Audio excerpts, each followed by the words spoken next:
Hi, I'm Hub Arkush for Pro Football Weekly, along with our senior editor and lead talent evaluator, Nolan Naraki, and it's time for players to watch as you watch college football this weekend, some of the big games. Who are the kids who might project to the NFL? And one of the biggest games, number 25 Baylor at number 9 West Virginia, and West Virginia, an explosive offensive machine with a couple kids on offense who right now are looking pretty good. Yeah, the most explosive player is wide receiver TAVON Austin. To me, he's very similar to Darren Sproles. He's a second-round type of talent, a big-time playmaker that will project very well in the NFL. GENO Smith, that quarterback, is another who I see as more of a third to fourth round type of talent. I think he's still very raw for the position. He's got to really improve his footwork. He's got to improve his accuracy as well. I think that system really allows him to maximize his talents, but he's definitely got a lot of tools to work with. Well, and the thing about GENO Smith, unlike his best-known predecessor, Pat White, he is an NFL quarterback prospect, not necessarily a wide receiver. He's got much better measurables, 6'3", 215 pounds, and he runs well, so he's got a strong arm. He's got a lot of tools to work with.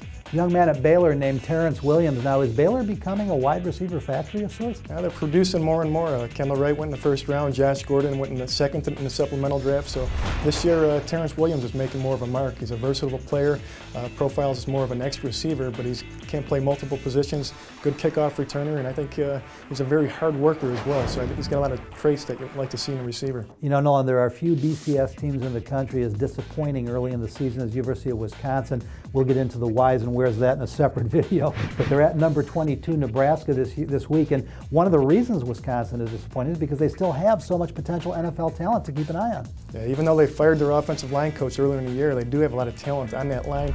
It starts with left tackle Rick Wagner. He doesn't have ideal left tackle feet, but he's got enough to work with on that side. He's a very good pass protector. I think he can play left or right tackle and will be a first-round pick. At left guard, they have FREDERICK, the junior, who's also very talented. He's very tough, tenacious, physical, nasty, smart, has all the traits you want in a guard. He's another one that could be knocking on the first round just because of the premium that's been placed on the guard position in recent years. Then you have MONTEE, the running back, who's really had a disappointing season this year. Was out last week with a concussion, and I think his stock has gradually slipped from second round to somewhere in the third or fourth. Yeah, it's been a tough year for him, the off-the-field problems prior to the season. Now, he was not accused of any wrongdoing, but he was attacked by some other students. We don't know his status for this game because of the concussion, but he is a great talent when healthy, so watch him as the season wears on. For Nebraska, they're playing good football at number 22, and it's a defensive safety who may be one of their better prospects right now. Yeah, free safety Damian Stafford is the one that really stands out on defense.